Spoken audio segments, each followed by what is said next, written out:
नमस्कार साथियों, पिनाक पानी मोहंती केस जिसके माध्यम से सीआरसीएस पोर्टल के जरिए 4 सोसाइटीज का भुगतान हो रहा है, जिसमें लगभग 98% तक आवेदनकर्ता का डेफिशिएंसी की वजह से पैसा नहीं मिल पा रहा है।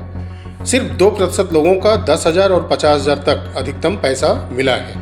अब बीच में अगर किसी का कम अमाउंट रहा होगा, अगर उनका पूरा पैसा मिल गया होगा तो वो सौभाग्यशाली हैं, ताकि उनका मूल रकम तो मिल गया। लेकिन जो मई माह में 2025 के 2 आईए पर सिर्फ स्पेशल सुनवाई हुई थी अचानक, उसी आईए पर 11/8/2025 को सुनवाई हुई। फिर उसके बाद एक स्पेशल आईए 174-168/2025, इस पर सुनवाई 18/8/2025 को होनी थी, लेकिन वो भी सुनवाई टल गई, इसलिए कि 5 जजों की संवैधानिक पीठ इंडियन प्रेसिडेंट के 14 सवालों के जवाब के लिए गठित की गई और उस पर सुनवाई कल से चल रही। और ये भी एक बहुत ही जोरदार बहस कोर्ट के अंदर चल रही है। अब देखिए कि इसका फैसला क्या आता है, या ये फैसला लास्ट में सुरक्षित ही रख लिया जाता है, क्योंकि जो 2 जजों की बेंच ने फैसला दिया है तमिलनाडु, पंजाब, कुछ राज्यों को लेकर के, क्या वो फैसला रह पाता है? अगर वो रह जाता है तो वो एक नज़ीर बन जाएगा और उसी को मुद्दा बना करके अन्य राज्य भी हमेशा दावा करेंगे कि मुझे भी अपने राज्य में विधेयक पास कराने के लिए इन केस का हवाला दे करके दबाव कोर्ट पर बनाना शुरू करेंगे। तो बहुत ही महत्वपूर्ण ये बहस चल रही है। देखिए इसमें क्या नतीजा निकल करके आता है। तो पिनाक पानी मोहंती केस 22/8/2025 को सुनी जाएगी और एक केस 20/8/2025 को ही सुनी जानी है, और वो है राजेश चंद्र हजेला वर्सेज सहारा इंडिया परिवार।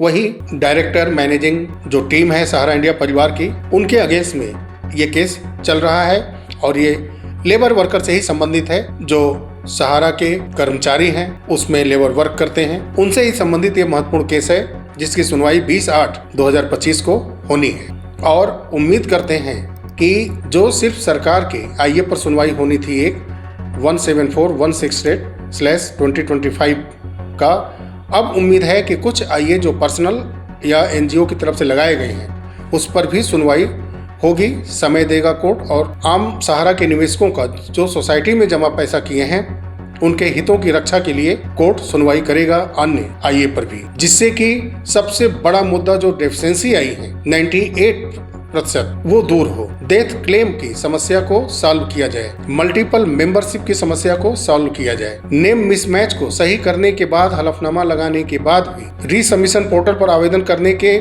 महीनों बाद तक जो लटके हुए हैं आवेदन, उनके भुगतान का रास्ता साफ हो।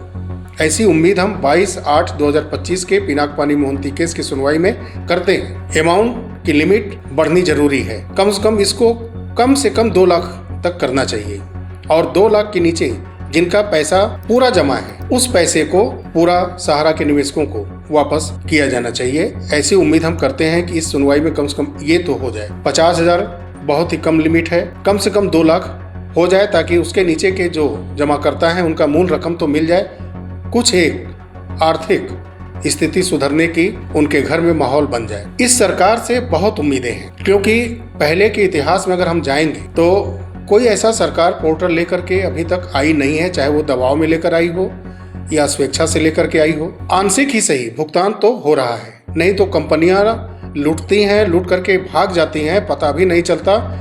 कुछ केस जरूर कोर्ट में चलते हैं, लेकिन नतीजा नहीं निकलता। चाहे वो PACL का कुछ पैसा जो आंशिक 20,000 रुपए के रूप में लोगों को मिल रहा है, और उस अमाउंट को भी बढ़ाने की बात हो रही है। तो सरकार शायद अपने देश के वोटरों से डरती है, इसलिए वो प्रयास करती है कि लोगों का भुगतान हो, लेकिन उसमें काफी ज्यादा संवैधानिक अड़चन आती है, क्योंकि डाटा जो भी कंपनियां सहारा सहित पैसा जमा कराई हैं, अगर वो डाटा सरकारी संस्थाओं को उपलब्ध नहीं कराएंगी तो पैसा पूरा कैसे मिलेगा? पैसा भी बहुत कम है, 24,000 करोड़ अगर पूरा जमा होता है, और उसमें जो ब्याज बनते हैं, जैसा कहा जा रहा है कि 40,000 करोड़ की लिक्विडिटी सहारा के पास है कैश में, तो इतने से तो पूरा भुगतान सबका नहीं हो जाएगा। लेकिन सोसाइटीज के मूलधन अगर वापस करने जाएं तो काफी ज्यादा लोगों को राहत मिल सकता है। तो सरकार निवेशकों के लिए और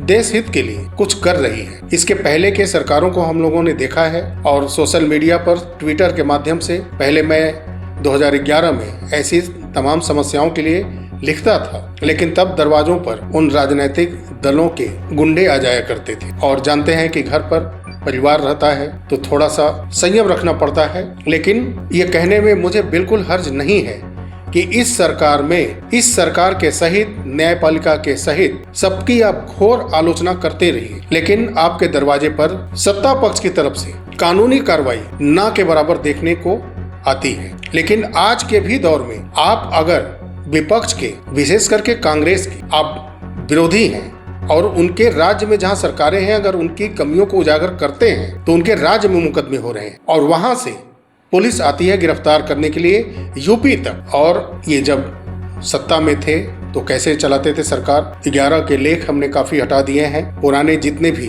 सोशल मीडिया पर एक्टिव लोग होंगे वो जानते होंगे। और आज भी सत्य सनातन के नाम से एक चैनल है, अजीत भारती जी का चैनल है, कई केस वो झेल रहे हैं। कांग्रेस के सरकार के किए गए केसों को पुलिस उनके दरवाजे तक पहुंचने की कोशिश की, गिरफ्तार करने की कोशिश की, अन्य राज्यों में भी जाकर के गिरफ्तार करने की कोशिश की, केस चल रहे हैं। अभी हाल ही में डीडी न्यूज के दो बड़े पत्रकार अशोक श्रीवास्तव जी और एक पत्रकार है, नाम मैं मिस कर रहा हूं, उनके ऊपर भी कई मुकदमे कर दिए गए। तो राज्य में जहां इनकी सरकारें हैं वहां पर ये संविधान के पूजा करने वाले जो लोकतंत्र में अभिव्यक्ति की आज़ादी की बात करते हैं, फ्रीडम ऑफ स्पीच की बात करते हैं, ये लगातार मुकदमे पर मुकदमे किए जा रहे हैं। जबकि आप सोशल मीडिया पर, यूट्यूब पर, न्यूज चैनल पर लगातार आप देखते होंगे, आप सत्ता पक्ष के तरफ से बात को रखने वाले सुनने वाले हों या विपक्ष की बात को मानने वाले सुनने वाले हों, लेकिन ये सारे चैनल आपके सामने आते होंगे, यूट्यूबर्स सामने आते होंगे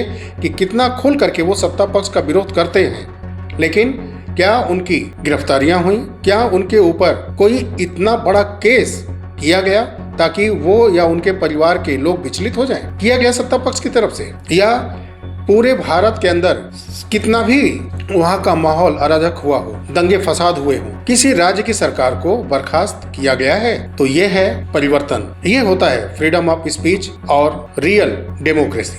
खैर, ये बहुत सारे लोग जिनके आंखों पर पर्दा पड़ा रहता है वो नहीं समझेंगे, लेकिन जिसके ऊपर पड़ा है वो समझता है। 2011 ट्विटर के माध्यम से मैं सोशल मीडिया पर एक्टिव हूँ, इसलिए मैं भी समझता हूँ। और जो मुझसे ज़्यादा एज में होंगे और पहले से सोशल मीडिया पर ज़्यादा एक्टिव रहे होंगे वो बेहतर समझते होंगे इस बात कि राजनैतिक गुंडागर्दी क्या होती है, राजनैतिक हनक क्या होती है। ये पहले के दौर में, आज के दौर में कितना परिवर्तन है, ये वो लोग बेहतर समझ सकते हैं। आज की बिल्कुल युवा पीढ़ी इसको नहीं समझ पाएगी। तो पिनाक-पानी मोहंती केस 22/8/2025 को सुनी जाएगी और एक केस 20/8/2025 को ही सुनी जानी है और वो है राजेश चंद्र हजेला वर्सेज सहारा इंडिया परिवार। वही डायरेक्टर मैनेजिंग जो टीम है सहारा इंडिया परिवार की, उनके अगेंस्ट में ये केस चल रहा है और ये लेबर वर्कर से ही संबंधित है। जो सहारा के कर्मचारी हैं उसमें लेबर वर्क करते हैं, उनसे ही संबंधित ये महत्वपूर्ण केस है जिसकी सुनवाई 20/8/2025 को होनी है। चलिए मिलते हैं अगले वीडियो में, तब तक के लिए नमस्कार, जय हिंद, जय भारत, वंदे मातरम।